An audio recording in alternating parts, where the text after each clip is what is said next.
अस्सलाम वालेकुम जी, मैं हूं ज़ियाब लोच और आप मुझे सोशल मीडिया पर देख रहे हैं।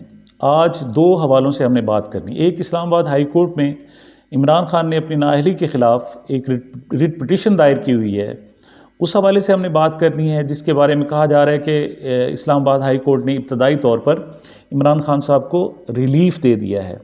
हमने आज देखना ये है कि ये रिलीफ़ क्या इमरान खान साहब को मिला है या वफाकी हुकूमत और चीफ़ इलेक्शन कमिश्नर को मिला है।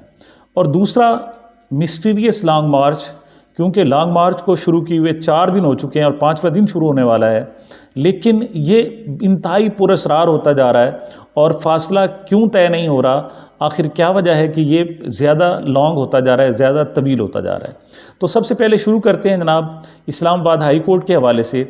आपको याद होगा कि दो हफ्ते पहले चीफ़ इलेक्शन कमिश्नर साहब ने और चीफ़ इलेक्शन कमीशन ने इमरान खान को तोशाखाना केस में नाअहल करार दे दिया था। इब्तदाई तौर पर कहा जा रहा था कि वो 5 साल के लिए नाअहल हुए हैं और वो असम्बली मुद्दत के हवाले से भी वो अब दोबारा इलेक्शन नहीं लड़ सकेंगे और आइंदा आने वाला इलेक्शन भी नहीं लड़ सकेंगे। लेकिन उस वक्त भी कुछ आईनी माहिरीन का ख्याल था कि ऐसा नहीं है, वो तो एक कागजात नामजदगी में जमा कराने में एक छोटा सा नक्स निकाला है, एतराज़ किया, और वो भी अभी उसका फ़ैसला अदालत में होना है।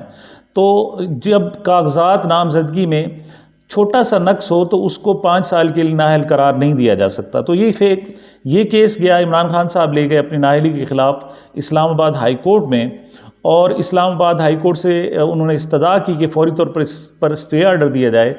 लेकिन इस्लामाबाद हाई कोर्ट ने स्टे आर्डर नहीं दिया, अलबत्ता इतना किया कि चीफ़ इलेक्शन कमिश्नर को हुक्म दिया है कि वो NA 95 मियाँ वाली में, जहाँ से इमरान खान इलेक्शन लड़े थे और सीट अपने पास रखी थी, वहाँ चूँकि इलेक्शन कमीशन ने उनको नाअहल करार दिया था और सीट खाली करार दे दी थी, तो उन्होंने कहा है कि दोबारा आप वहाँ पर इलेक्शन शेड्यूल का फ़िलहाल ऐलान ना करें। तो आम तौर पर इसे कहा जा रहा है कि इससे इमरान खान साहब को रिलीफ़ मिला है, लेकिन मेरा ख़्याल, मेरी सोच और मेरी राय इससे मुख्तलिफ है। मेरे ख़्याल में ये रिलीफ़ इमरान खान को नहीं है, बल्कि इस्लामाबाद हाई कोर्ट ने ये रिलीफ़ वफाकी हुकूमत को दिया है और ख़ास तौर पर चीफ़ इलेक्शन कमिश्नर साहब को दिया है। क्यों कि चीफ़ इलेक्शन कमिश्नर ने एक तमाशा जिसे कहते हैं वो बनाया हुआ था। ये सियासी अमल नहीं हो रहा था, बल्कि एक तमाशा हो रहा था। क्यों? 9 हलके चुने गए थे जिनमें इमरान खान साहब को ख़ास तौर पर PTI वो हलके चुने गए जिनमें नैरो मार्जिन से जीती थी, और वफाकी हुकूमत का ख्याल था, PDM का ख्याल था कि इन हलकों में जब इलेक्शन होंगे तो इनमें से 13 जमातें जब मिलकर इलेक्शन लड़ेंगी तो वो जीत जाएंगी। इस मजाक का जवाब इमरान खान ने मजाक में दिया। मजाक इसको क्यों कहा जा रहा है कि PTI कौमी असम्बली से बाहर आ चुकी है और फिर उनके तमाम इज्तिमाई इस्तीफ़े कबूल नहीं किए जा रहे, बल्कि चंद टारगेटेड हलकों को टारगेट किया जा रहा है और चंद हलकों को हदफ़े मश्क में बनाया जा रहा है। तो ऐसे में इमरान खान ने इस जो भोंडा एक हथकंडा था उसका जवाब मजाक से दिया और तमाम हलकों से वो इलेक्शन लड़े। और देखें जी, 8 में से 7 इलेक्शन वो जीत गए हैं। एक वाहिद सीट है जो पीपल्स पार्टी ने जीती सिंध से, और वो भी तमाम लोग कह रहे हैं कि वो धांधली की वजह से जीती है। अब एक नया हथकंडा जो चीफ़ इलेक्शन कमिश्नर ने और इलेक्शन कमीशन ने इमरान खान के ख़िलाफ़ आजमाया कि उनकी NA 95 की सीट को खाली करार दे दिया। अब होना क्या था, इस एक आईनी तकाजा है कि जब सीट खाली हो जाए तो इलेक्शन कमीशन वहाँ पर नए इलेक्शन का ऐलान करता है, और ये अगर नया इलेक्शन का होता तो एक नया मजाक शुरू हो जाना था। क्यों कि इसी असम्बली से इमरान खान 12 सीटें जीतकर एक वर्ल्ड रिकॉर्ड बना चुके हैं, और अगर फिर NA 95 पर दोबारा इलेक्शन होते हैं तो इमरान खान फिर कैंडिडेट होते, और इस वक्त जो जिस मकबूलियत के मेराज पर है इमरान खान, सवाल ही पैदा नहीं हो सकता कि वो अपने घर की सीट मियाँ वाली से हार जाएं। तो होना क्या था कि यहाँ इलेक्शन का अनाउंसमेंट होता, क्योंकि वो आईनी ज़रूरत थी और इलेक्शन कमीशन इनकार कर ही नहीं सकता था, क्योंकि उसने खुद इमरान खान को इस सीट हल्के से नाअहल करार दिया था।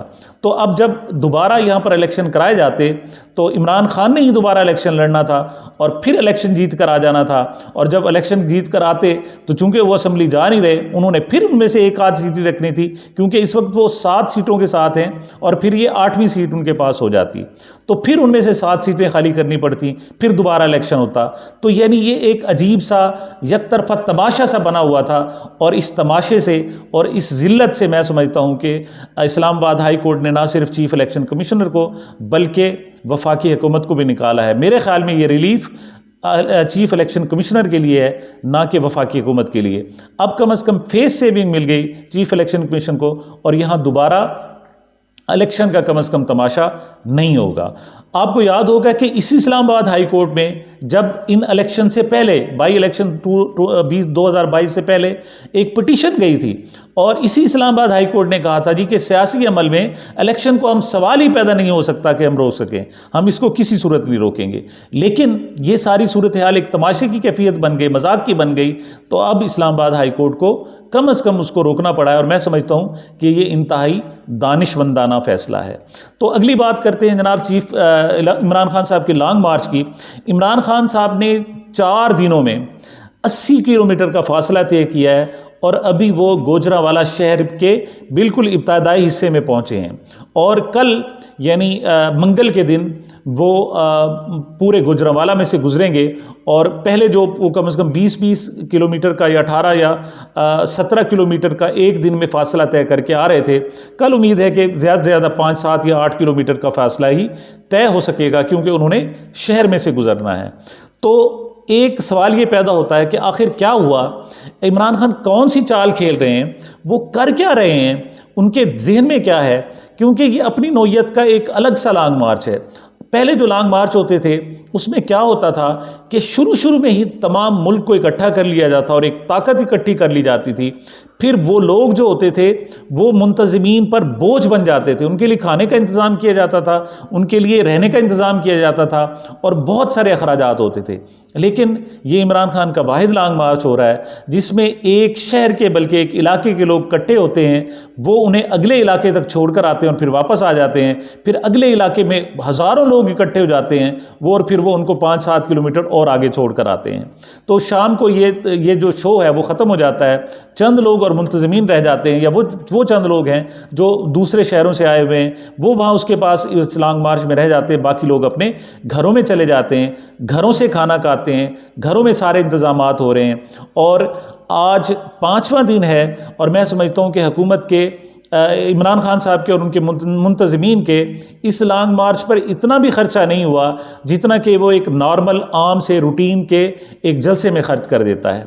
तो है क्या, इमरान खान तमाम तवानाइयाँ अपने पास इकट्ठे किए हुए हैं, और एक तरफ हुकूमत को ना सिर्फ ज़लील और रुस्वा कर रहे हैं बल्कि आलमी सतह पर भी वो गंदा किए जा रहे हैं।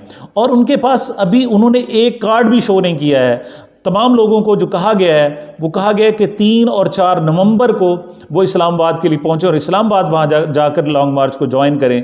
लेकिन जो ताज़ा तरीन इतलात हैं उसमें यह है कि ये लॉन्ग मार्च 3 और 4 नवंबर तक यानी जुमेरात या जुमे तक हरगिज़ वहाँ पहुँच नहीं सकेगा, और इनको मज़ीद इंतज़ार करना पड़ेगा।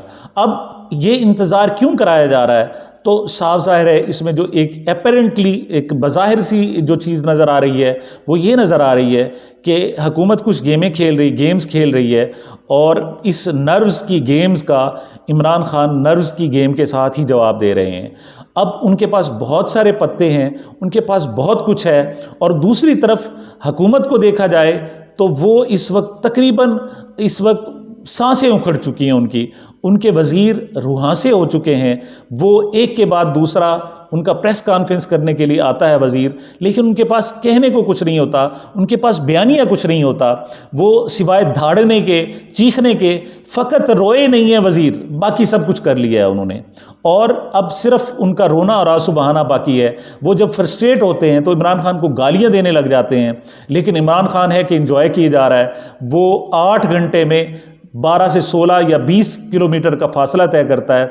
देखें, ये 2 किलोमीटर पर घंटा बनती है ये जो रफ्तार है, और एक आदमी पैदल भी चले तो वो 10 से 15 किलोमीटर पर आवर में वो मुकम्मल कर लेता है। लेकिन ये उनका लॉन्ग मार्च है कि वो जनाब बिल्कुल ही आहिस्ता आहिस्ता चला हो जा रहा है, जिस पर कोई खर्च भी बहुत ज़्यादा नहीं हो रहा, और इमरान खान दूसरों की नर्व्स के साथ खेल रहे हैं। उन्होंने करना क्या है ये एक अभी तक एक मैं समझता हूँ कि एक मिस्टीरियस है, अभी तक एक अजूबा है, और अभी तक एक ये मख्फी मुहिम किस्म की है जो अभी तक सामने नहीं आ सकी। और दूसरी तरफ इमरान खान के सामने हुकूमत जिच हो चुकी है। हुकूमत को समझ नहीं आ रही कि वो क्या करे, इमरान खान को कैसे नुकसान पहुंचाए। देखें जी, सबसे बड़ी होती है जान का ख़तरा। इमरान खान कहता है आए जी मुझे मार डालें, क्या करना है आपने मुझे कर लें, आपने मुझे गिरफ्तार करना है, आए जी गिरफ्तार कर लें, आप मुझसे छीन क्या सकते हैं। उसके पास फैक्ट्रियाँ नहीं हैं, उसके पास जायदादें नहीं हैं, उसके पास यहाँ तक कि औलाद नहीं है, फैमिली नहीं है। ये वो चीज़ें होती हैं जिससे किसी को ब्लैकमेल किया जा सकता है, लेकिन वो है कि वो किसी से ब्लैकमेल नहीं हो रहा, वो चला जा रहा है। और जो सूरत हाल बन रही है उसने हुकूमत पर बहुत सारे डेंट डाल दिए, उसकी जो इब्तदाई लेयर थी उसको उखाड़ दिया है और नीचे से दूसरी लेयर को सामने आना पड़ा है। लेकिन उसका सफ़र है कि वो चल रहा है। कल गुजरांवाला का दिन है जनाब, देखते हैं कि गुजरांवाला में क्या होता है, क्योंकि गुजरांवाला नून लीग का गढ़ समझा जाता है। और पहले भी जब यहाँ से लॉन्ग मार्च के काफ़िले गुजरे तो उन पर ना सिर्फ हमला किया गया बल्कि उनको नुकसान पहुँचाने की भी कोशिश की गई। और गुज़श्ता से पैबस्ता रोज़ एक SHO ने भी शरारत की और उन्होंने आकर सहाफ़ियों पर तशद्दुद किया। उसके हवाले से भी ख्याल किया जा रहा है कि वो SHO में भी नून लीग का पेड़ हो सकता है और उसने ये हरकत की हो। तवक्को की जा सकती है कि ये दिन अमन से गुजरेगा और आने वाले दिन भी अमन से गुजरेंगे। आपसे इंशाअल्लाह अपडेट के साथ फिर मुलाकात होगी। मुझे और मेरे चैनल को अपनी दुआओं में याद रखिएगा, अपनी मोहब्बतों में याद रखिएगा। मिलते हैं थोड़े से वक्फे के साथ। अल्लाह हाफ़िज़।